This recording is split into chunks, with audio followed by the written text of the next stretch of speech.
हरीश नाम का एक आदमी ट्रक ड्राइवर का काम करता था। वह एक ट्रांसपोर्ट कंपनी में सामान डिलीवरी का काम पूरे इंडिया में किया करता था।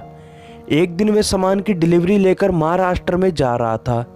वैसे तो हमेशा हरीश के साथ कोई ना कोई हेल्पर डिलीवरी के समय रहता था, लेकिन उस दिन उसका हेल्पर बहुत बीमार था, इसलिए वह बिना हेल्पर के ही वे डिलीवरी करने जा रहा था, क्योंकि हरीश को उस सामान की बहुत जल्दी क्लाइंट को डिलीवरी देनी थी। रास्ते में शाम को वे एक ढाबे पर रुका, जहां उसने भरपेट खाना खाया और जल्दी वहां से निकल गया। आगे वे जिस रास्ते से जा रहा था वह पूरा सुनसान रास्ता था। अब शाम ढल चुकी थी और रात हो गई थी।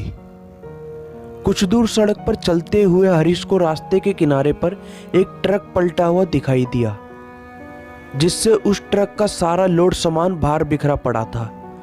वहां काफी अंधेरा था, लेकिन उस ट्रक की हेडलाइट और टेल लाइट जल रही थी। और तभी हरीश ने ऐसी स्थिति में उस ट्रक ड्राइवर की मदद करने के लिए अपना ट्रक रोक लिया। हरीश ने पास जाकर उस ट्रक के कैबिन में देखा, लेकिन उसे ट्रक में ना तो कोई ड्राइवर और ना ही कोई हेल्पर नजर आया।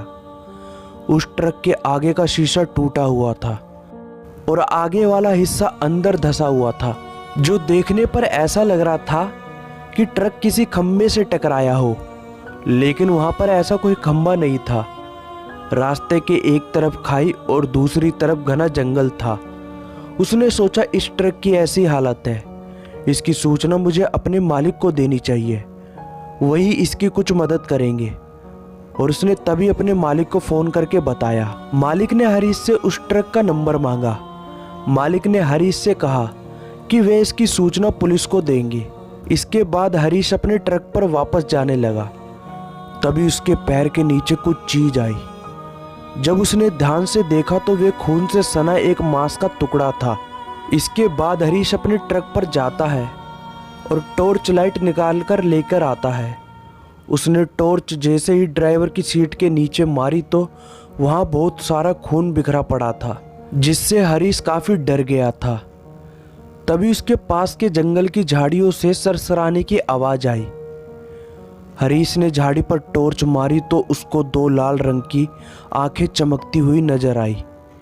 वे एक 10 फुट का जानवर की शक्ल का जीव था, और वो जीव जैसे ही हरीश की तरफ बढ़ा, हरीश बड़ी तेजी से ट्रक की तरफ भागा और अपना ट्रक स्टार्ट करके भगा लिया।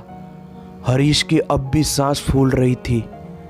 हरीश को अब समझ आ चुका था कि उसी डरावने जीव के सामने आने की वजह से वह ट्रक पलटा होगा और उसने जरूर ड्राइवर और हेल्पर को मार दिया होगा। हरीश डिलीवरी करके आने के बाद भी उसी रास्ते से आया, लेकिन अब दिन का समय था और उसने अब की बार रुकने की बिल्कुल भी नहीं सोची, क्योंकि हरीश रात की घटना से काफी डर चुका था। तो दोस्तों, ये कहानी आपको कैसी लगी हमें कमेंट करके जरूर बताएं, और वीडियो को लाइक और चैनल को सब्सक्राइब जरूर करें।